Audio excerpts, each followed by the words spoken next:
Bantoma ya États-Unis, Canada, Corée du Sud, Japon, Royaume-Uni pe Suisse basakoli ete bazali kokoba kopesa maboko na misala miambongwana démocratie pe bitumba na kanyaka na RDC. Balobi bamoni mokano président Tshisekedi ya zwaki dimanche 6 décembre pe basengi bayi politique kobo ya mobulu pe komikotisa na mbongwana.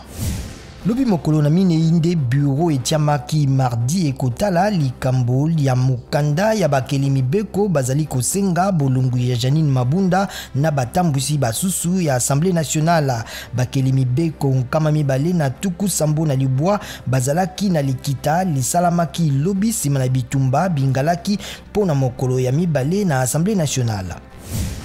Makutano ya mbala zomi na moko ebandi lelo na Kinshasa likitali lisangisaka bana ya RDC pona kotala ntombwa na mboka.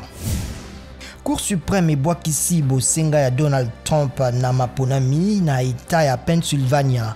Bazuzi balimbolite mokano na bango.